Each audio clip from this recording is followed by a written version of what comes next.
OKS Youth Ministry Podcast, where 3 of the OKS Youth Ministers talk about youth ministry. I am Michael Deese, and I am joined by the illustrious Hunter Puckett.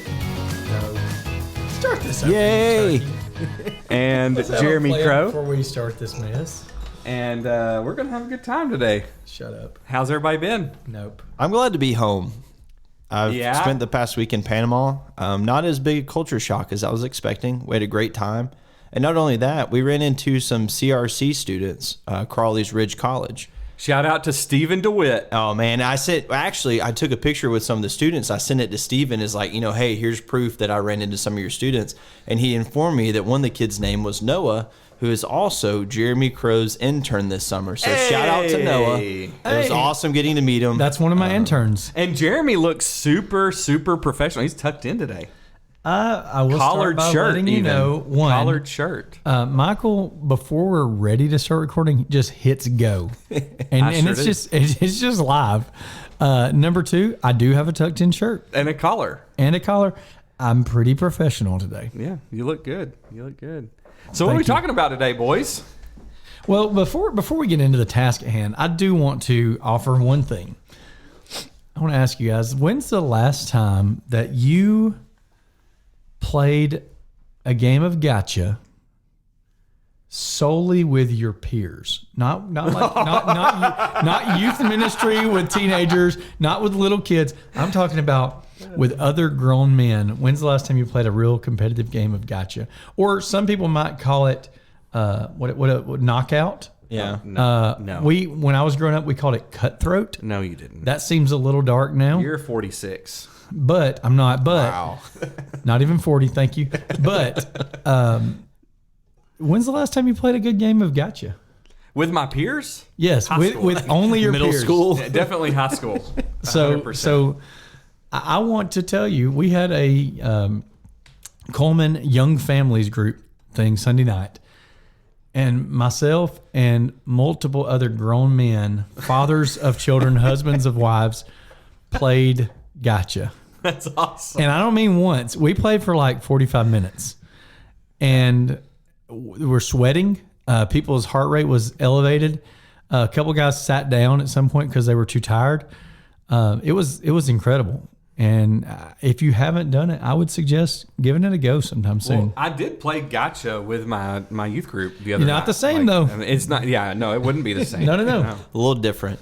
We the last day in Panama, that last night, we got the school a new basketball, so we decided to play basketball. And for those that have ever seen me play basketball, I'm not allowed to play on our church league team. I'm not allowed to play at Maywood. Like, I'm just awful.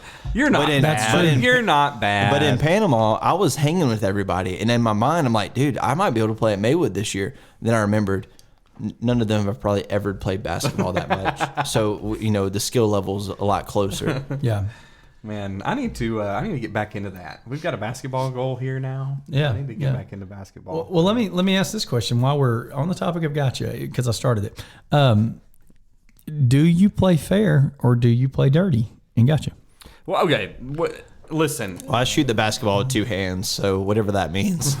It really depends on what you play basketball. What do you consider as dirty? Okay, and what do you consider for example, not? Do you hit the ball as it's coming back to you and push it away? I miss my free throw, and you're behind me. You're about to shoot your free throw. Okay. And I would have already shot before you missed. I know. But let's say the timeline works out so that I have time to grab my rebound as you're getting the ball to shoot. Okay. If I realize I have missed, the right and honest way would be to try to shoot a layup and go ahead and get my shot in. Here's how I play. I look back to see if you're about to shoot. And when you do shoot, I throw my ball as hard as I can at yours to knock it as far away from the goal as I possibly can. Yeah, that's completely fine. As dirty as can be. If your ball happens to fall near me, I will slap it away. Okay, now that's where the line is. No. That's where the line is. So basketball, the basketball contact is okay. No, the way that the rules are, the literal rules There's are no rules. that if the ball is out of your hands and it hits another ball, it's fine. Okay. But if you hit it with your hands or you hit it with the ball, oh my goodness, he's untucked. Ladies and gentlemen, you got me fired he is up. untucked. You got me fired up. He is untucked. You got me fired up. Listen. Are we about to go play gotcha right now? Got me fired up. Is that what we're about to do? Here's what I'm saying. I play street gotcha. Street gotcha. Okay? I don't play this mamby-pamby weak gotcha that you play. I'm from the streets of gotcha. Oh, yeah, that's true. I knew that before we had this conversation. Gosh, I'm going to take my shirt off. I'm getting hot. You're just asking us to turn the heat on in here. Man, well, not now. Weak sauce gotcha game. Yeah, so anyways. Speaking of playing things, one of the things that I think in ministry we have to be aware of, and we're about to get into a series of things where we discuss games like gotcha. No, not really. We're going to discuss what it means to team up with others. And so in ministry, we absolutely have to team up with lots of different groups of people. We have to interact with lots of different groups of people. Some of those are within our own ministry area. Some of those are within our congregation. Some of those are in our areas. In whatever facets, we have to team up. We have to think about what it means to be a contributing part of a team and to be working cohesively with others so that ministry is happening well, right? So we're going to spend the next few weeks, I guess, talking about different groups that we routinely team up with. And we're going to talk about each one specifically per episode and talk about the challenges that we encounter with those groups, the blessings that we see with teaming up with those groups, and just some ideas and tips that we use in our own ministries to help us navigate that well. Well, and as a young minister, or when I was a younger minister, and we also see that in new ministers in the church, they feel like they have to do everything alone or by themselves, or like they're a one-man show, and they don't realize the benefits of teaming up with people around you. So I feel like this is going to be very beneficial to the newer ministers, but it's also going to be beneficial to all the other people that fall into these categories of, hey, here's how you do need to team up with this youth minister, especially from the parents' role, the students' role, co-ministers, and the rest of the ones that we're going to be discussing as well. That's what I was going to say. What are some of the people that we regularly team up? Because this is kind of more of an intro episode. What are some of the groups that we're teaming up with? And I would not take this as an exact list of episodes right now, but here's some of the ones that I've thought about. We absolutely, I would say top of our list, the most challenging at times for youth ministers is we team up with elders, right? We interact with our shepherds, and that can be very encouraging or it can be very discouraging in youth ministry, and we've probably all had moments of both. Anybody who's done youth ministry has experienced that. So that's one of the ones we team up with. Who else would y'all say? Deacons as well. Just that step down is the deacons. A lot of us will have youth deacons.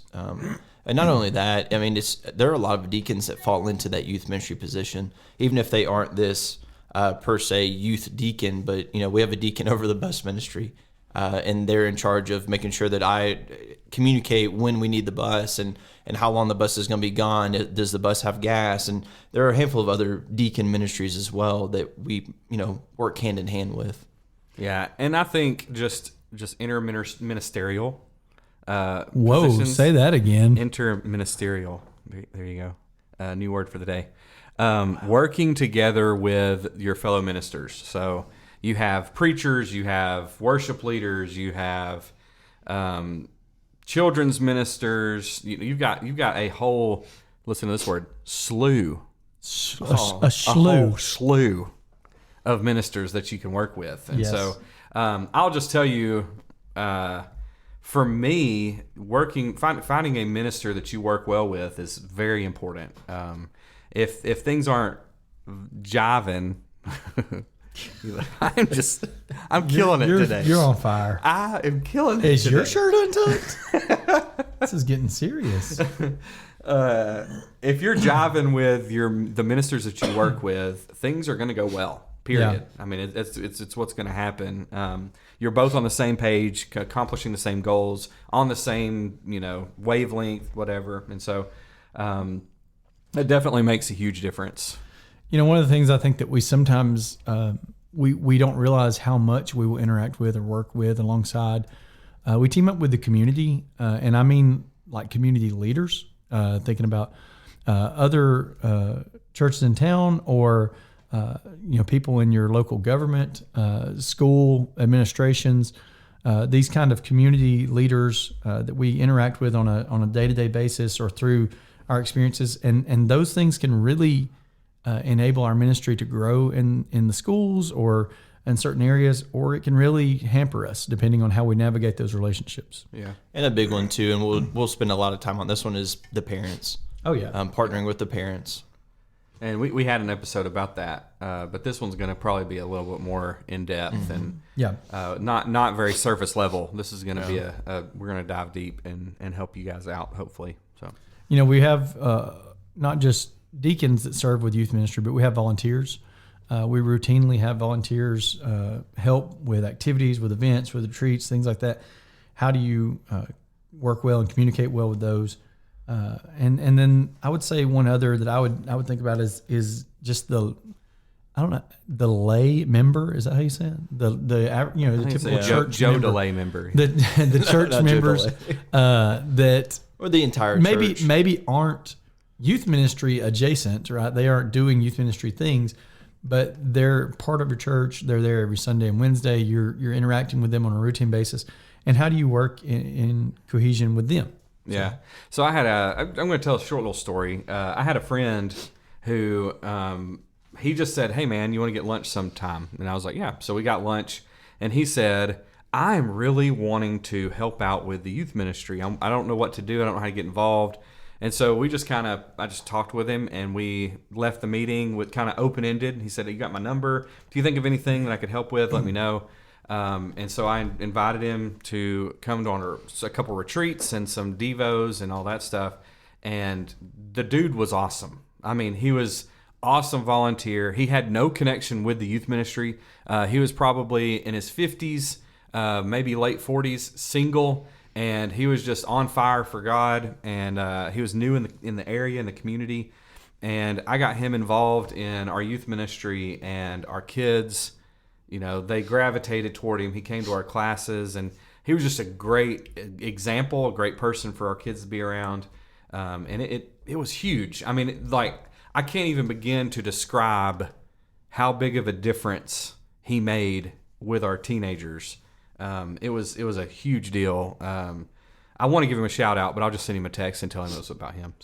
So let me ask this, and we'll kind of shift into this episode specifically. Those are kind of the upcoming things, but why is it important that we team up well with, all these different groups we just mentioned? Why is it so important?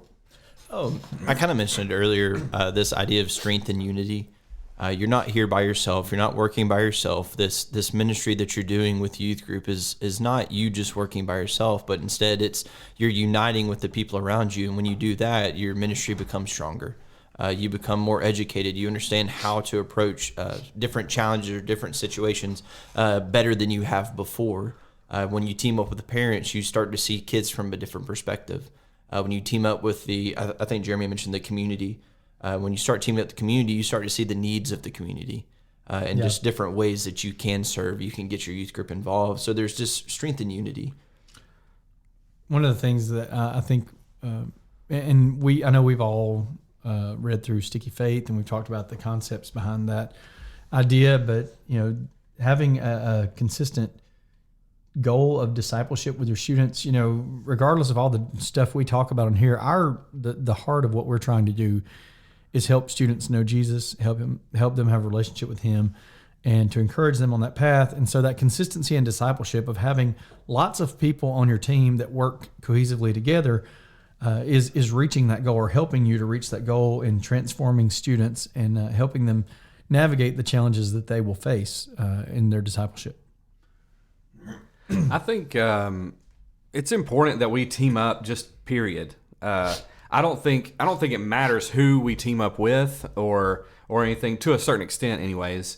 I think that the gospel, the Bible, Christianity just requires teamwork. And without teamwork, think about, the disciples, when one of them decided to do something different, without the group, what happened? You have Judas Nobody else, none of the other disciples knew about Judas's plans to betray Jesus and for such a small amount of money, and when you see Peter, he decides he's going to deny Christ, and he abandons the other disciples and he denies Christ, and see how that requires him falling away. It's not until Acts 2 that we see anything from Peter. It's in Acts 1, middle of the way through Acts 1, that we see Peter coming back and stepping up and saying, that he is the Christ and that he is who he said he was, and feeling remorseful about his denial. We even see this example with Jesus teaching his disciples. When the people are following after him, he's teaching all these thousands of people, and they're hungry and they're ready for a meal. Instead of Jesus just snapping his fingers, which I think could have happened, right? Right. Snapped his fingers, and all of a sudden there's a plate of mac and cheese in front of everybody. Mac right? and cheese, baby. Okay, and good mac and cheese too. Yes, mac and Not cheese. O'Brien's mac and I think. cheese. Oh, Not O'Brien's mac and cheese. Calling I'm it by talking name. Cracker Barrel mac and cheese. so Chick-fil-A mac and Kraft cheese. mac and cheese with a lot of pepper. Anyways, so Pepper. Jesus could have Gross. just immediately just made that happen, right? But instead, Jesus says, well, what do we have, right? He involves this young boy and brings Right. the food that he has, and he says, okay, let's use what you've got. And then he doesn't just say, okay, I'm going to make loaves and fish happen, and here it is. Everybody's got what they need. But then he takes that and he hands it to his disciples, and he says, you feed the people, right? And he calls them into being a part of the team that is serving this need. That they are having this shared moment of experience together. They are, I would say that the disciples for the rest of their life looked back at this moment and remembered this moment where they were called into this ministry experience alongside Jesus, along with many other experiences I'm sure they had. Have you seen that video of? I think I sent it to Hunter. Of these guys walk in and it's Jesus and his disciples into a restaurant, and the lady's like, "Can I sit you?" And they're like, "Yeah, we've got 13." And so they all sit down, and it's like, "What can I get y'all to drink?" And Jesus just looks up and he goes, "We'll have water." And then everybody starts laughing. And then she comes back and she's like, "I just thought I'd bring you some more bread." And it's like, bread? And it shows Like the entire table's full of bread. He's like, "I think we're good." I love that. I love it. That's so good. But also, kind of tying all this together, what we see through all of this is this idea of, strength and unity, consistency and discipleship, shared wisdom and experience, and all of this leads to us avoiding burnout. And when I say us, I mean youth ministers or ministers in general. And not only ministers and youth ministers, but also parents, also chaperones, also people that are involved in your youth group. It's allowing everybody to avoid burnout, from being overworked, from feeling unappreciated, whatever might lead to that burnout. It's just to help that, to allow ministry to thrive for a long time. I'll tell you, too, one of the biggest things for me, when I first started working in Arkansas, it just seemed like all the churches were kind of off on an island by themselves, and they all kind of did their own thing. And my goal when I arrived there, I mean, the first thing I did the first 6 months was I went to every church, met all the ministers, all the elders, if they would meet with me. I mean, literally, I went around and just said, "Hey, I just want you to know we at this church love your church, and we're all about you, and we want to support you, and we want to do things with you, and we want to involve ourselves in your ministries, and we want y'all involved in our ministries, and we're friends. We love each other. We're not trying to compete or anything like that. We're all about that." And so building up that and having, where I went from West Tennessee, where every youth minister is friends with everybody. We met a couple times a month and had lunch, and we discussed things. We prayed over each other, struggles that were going on in our lives. We talked about them openly, and we were just, all about that. And then I moved to that place in Arkansas, and I didn't see a youth minister. I mean, seriously, for like 6 or 8 months, until I started going around to the churches and meeting them and talking with them and trying to figure out why this is the case. Why is everything messed up here? Yeah. But that changed. That changed my whole perspective of that area after I made those contacts, and we started working together, and we did area-wide devotionals, and we did a work camp, and we teamed up in a bunch of different area-wide service projects, and it was just a change of momentum in that whole church. There was excitement among the kids, the churches, the people were excited that we were doing things with other churches, and it was crazy. And I remember one of the kids, Caleb Hooten, by the way, he listens to this podcast. He was one of the kids in my youth group. Shout out. Hey, by the way, he just got engaged. Oh, congratulations. Yeah, dude, that's awesome. And so, anyways, I was talking with him, and we talked about how, like, that was one of his favorite things about his youth ministry experience, was being able to see people from other churches at work camp. And then throughout the summer, while we were doing our summer youth series, he was there, and he would get to see those same kids and hang out with those same kids and build those relationships. Well, and building off what you said, I feel like when we team with other area youth ministers, of course, all three of us hang out a lot. We love Sam, and we all have a great relationship. And Keith. And anyone else. But not Jennifer. Eric. Not Eric. We love Eric. We love Eric. Me and Jeremy love Eric. Also, shout out to Jennifer. But when we team up, we don't want to leave her out. But when we team up with other youth ministers, we realize that there's not this competition between each other, but we have the same goal. We're all chasing the same goal. We're all trying to get these kids closer to God every single day. Yeah. And when we realize that, hey, we're here to work together. We're here to bounce off ideas off of each other, and we're here to make sure that all of these kids have the best chance to hear the gospel. Yeah. So here's the thing, though. Teaming up kind of stinks sometimes too, right? Because it's not easy. There's so much that goes into it, and you have such differing situations in every kind of grouping that you work with. What are some of the challenges that you see us facing when we try to team up or work together with other people? Calendars. Calendars do not cooperate. That's true. Some people's things work best in December. Some people's things work best in October, and it's hard to get those things collaborated. Are we talking specifics about our fall retreat we're trying to work out? We are actually. Moving on. Let it go. But no, it is. It's a huge challenge. And then you also think about like trying to work alongside families and work alongside schools. You know, I don't know about y'all, but we have multiple different, schools in our youth group. Yep. I think we have 9 different high schools represented in our youth group. That sounds like me. Now, when I was... thankfully, most of those are in Coleman County, and so they have the same school calendar. Coleman City has a different calendar. The Christian school, local Christian school, has a different calendar. Homeschoolers, they have their own calendar. They do what they want. But the reality is, even that, just the different schools that you interact with and work with, and I think you both have that experience too with, different Morgan County, Decatur City, those kind of things. It's a challenge, when you try to line things up. And thankfully this year, Coleman City and County had the same spring break, which is not the norm. It was kind of awesome. That's what happened with Hartselle too. Morgan County, we had the same spring break. So one of the things that when you get into a group and you're trying to interact and serve alongside, and we've all worked in school and had a group project, right? And you always, the challenge that goes into that is you might have a different idea of what needs to happen, or a different vision, different ideas of priorities of what things matter most in the conversation, what things we need to be pursuing together. And every group that you interact with, that's going to be a challenge as soon as you begin working together. You have to find some alignment of vision and priorities. What are the challenges? Balancing roles and expectations, giving a parent too much, giving them too much freedom, or maybe your expectation of them is just too high and they can't reach that, or maybe vice versa, they try and give you too much and you just can't handle that situation either. But kind of balancing those roles, we're expected to do everything, but at the same time we also want to delegate and find ways that adults or chaperones or like we mentioned earlier, just other members in the congregation who want to help, finding ways that they can help. Yeah.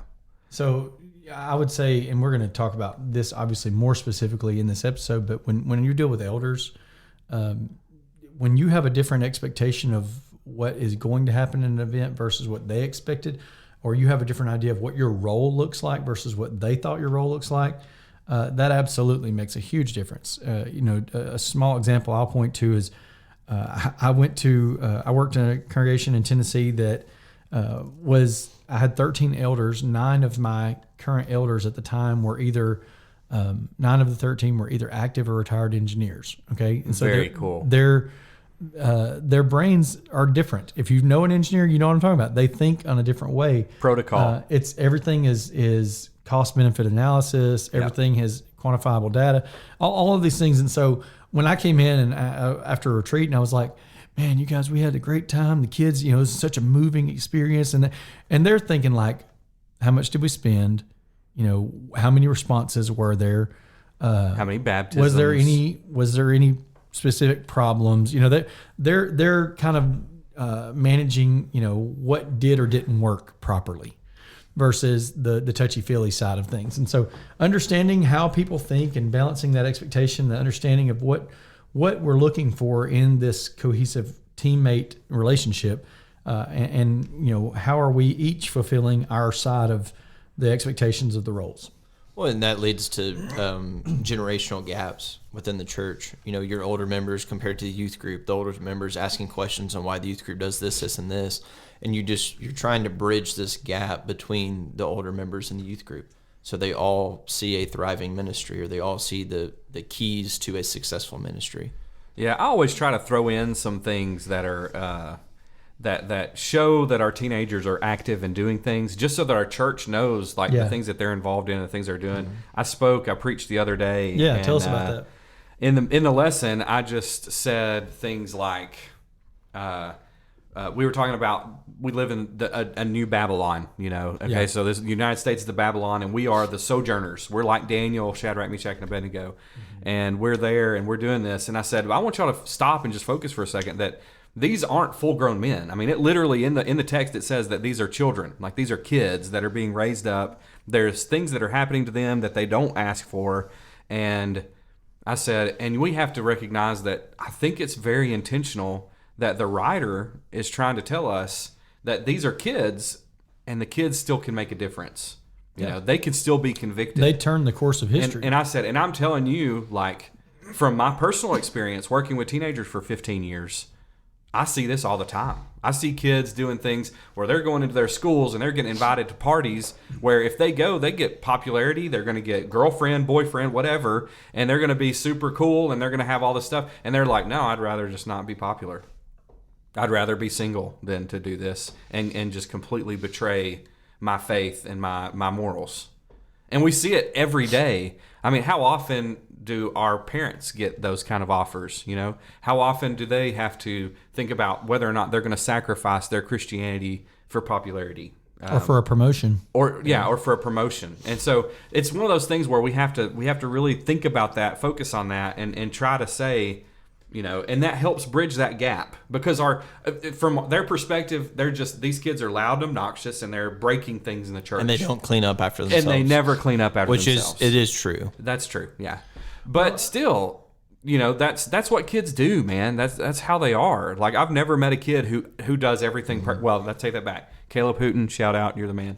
But everybody else, they just don't do that. Yeah. And so it's recognizing that you're 60 years old and you have 60 years of experience on how to live life and what you should do. These people are 15. Yeah. That's like a quarter of your life or less. And it's not their fault that they're that young. And they're doing incredible stuff. You're just not seeing how often they do it. So go ahead, sorry. I would say, and it's also, and I'm sure we'll discuss this more when we talk about the church as a whole, but it's also giving opportunities for the older members to see how great the younger members are. Yeah. Or the teens are, we'll say. We widows dinners, or we'll do a couple of dinners a year for our 65 and older group. Things on those lines where they can kind of be together, spend time together. Then also, I love what you said. It's just bragging on them. Yeah. Talking about how great they are, talking about the good things that they're doing, always talking up your youth group to the rest of your congregation. Right. So with the generational gap stuff, the big thing that we fail in, and this is across the board youth ministry, we just stink at this, is communication barriers. There's not clear communication of things like expectation, or clear communication about what this generation understands or doesn't understand about certain scenarios. And I think that let me just make a plea to all youth ministers right here. Let's do it. You ready? Here we go. I'm ready for it. Hold on. This is not going to be okayest youth ministry. This is going to be good youth ministry. Okay. That's what Kyle called us, but you weren't present. Yeah, it was just me and to Hunter that he said that about. Here's what I'm going to ask you to do. Step up and be the person who does the communication well. Because everyone assumes that we don't. Everyone assumes that we're lazy or that we're not going to plan things in advance, or we're not going to be clear about what we need, or all this, and that we're going to let people down. Dissuade all of that junk by being the guy who does your job professionally and communicates the things that need to be communicated in advance.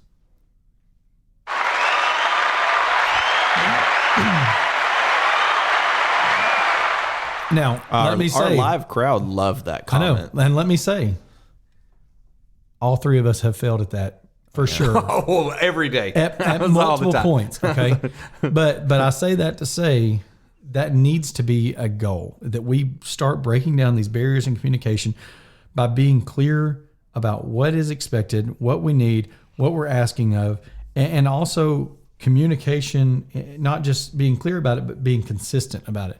I think that parents, elders, deacons, members in our community, all these church members, all of these different groups that we team together with get so frustrated with youth ministers who do a poor job of communication. And the reality is we're not the only ones that do, right? They struggle with their communication as well. But if we can control that side of it on our side, we can improve those things. That's such a huge challenge in teaming up with other people. Yeah, I had I made some expectation sheets. When you come on a retreat, here's what is expected of you. And if I don't have a specific job for you, this is what my expectation is. And those worked really, really well. Just giving them those sheets that just say, more or less, be involved. That's the biggest thing. Just be involved. That's all you really have to do. If the kids are playing cards, then go play cards. If they're eating, then go eat with them. And that's a good way to team up with your chaperones on different events or retreats or devos or whatever's going on. No one in your church is going to get mad at you for communicating too much information. I sometimes get, but I'm saying, like, they may say, hey, we don't need all of that. Oh, but they're not going to be upset with you. Right. But they will absolutely get upset with you, talk about you behind your back, treat you negatively, act like you're immature if you don't do those things. Yeah. Now, if you are a listener and you feel like, I'm just not teaming well with other people, or maybe you don't see the need for that, I'd want you to understand that you're not the only one out there. Yes. There are a lot of people that are not teaming well. There are a lot of people that think that they can do it on their own. Ironically, and I was going to mention this to y'all earlier and I forgot, one of the classes I taught this past week was titled Working with Others. And I literally talked about how to work with all these different people. And it's basically the same group of people that we mentioned today, meaning that the students in Panama who are trying to learn youth ministry also want to know how to team up with your deacons, with your elders, with your parents, with your other chaperones, with the rest of your church. You're not alone in this. We can always work better to team up with more people in an effective way that's going to glorify God, that's going to help your ministry, and it's going to help the teens grow closer to Him. I'm going to throw one out there. And another one? No.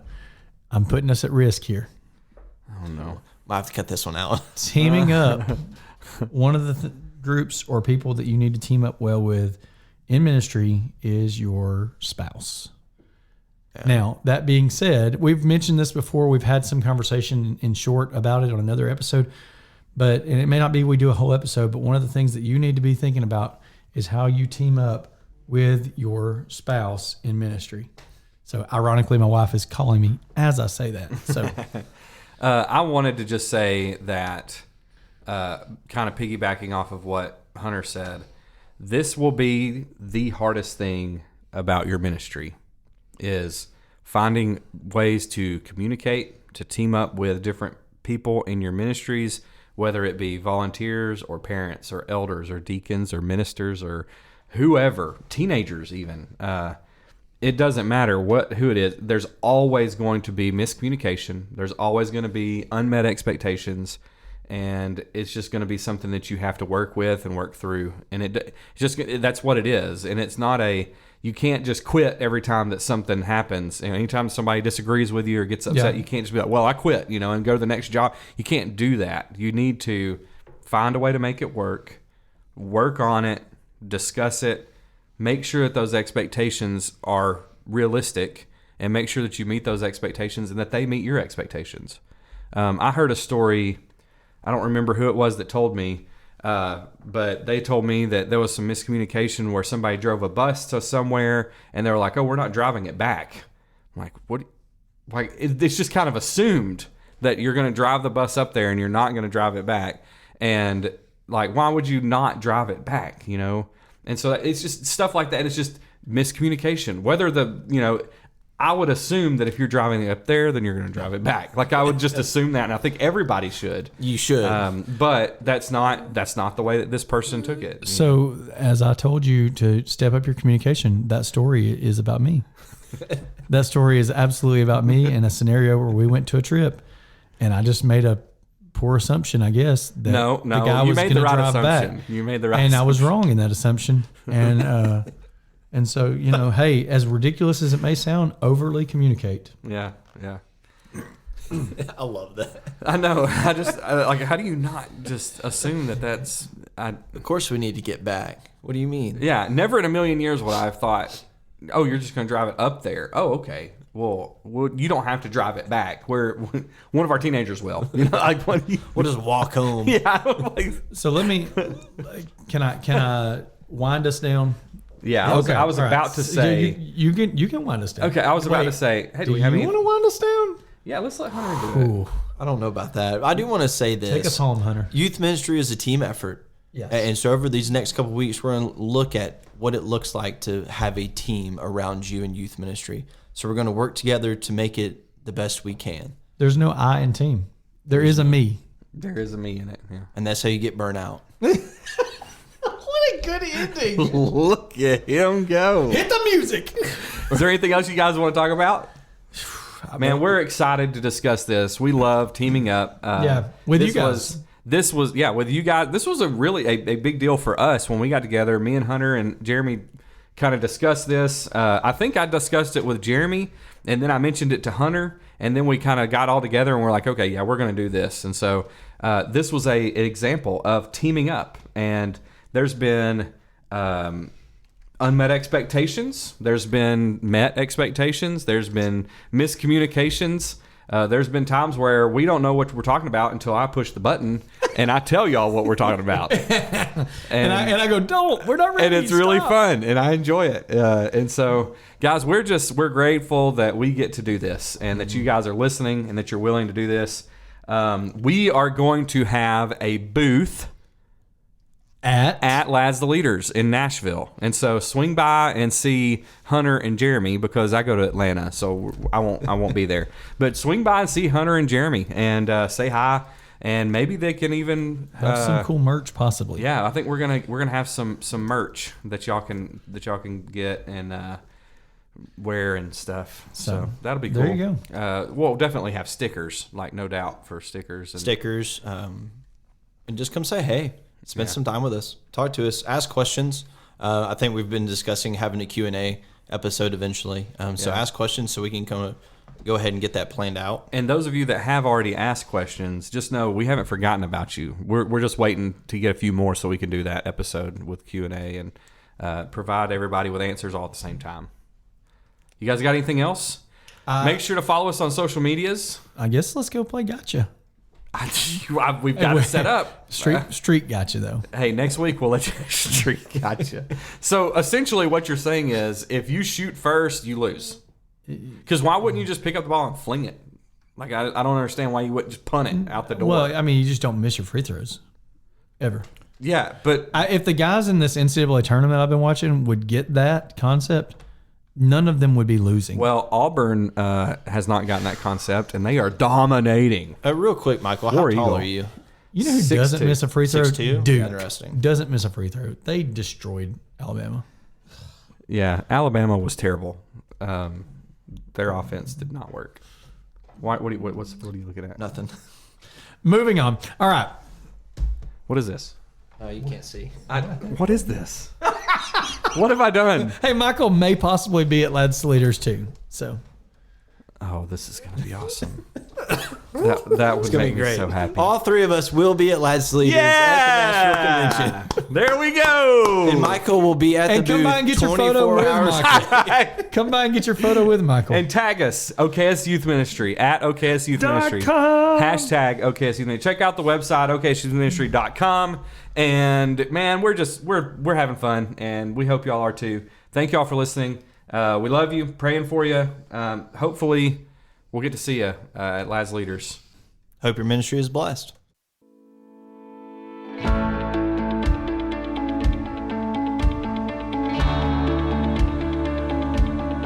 Thanks for joining us today in the important conversation of youth ministry.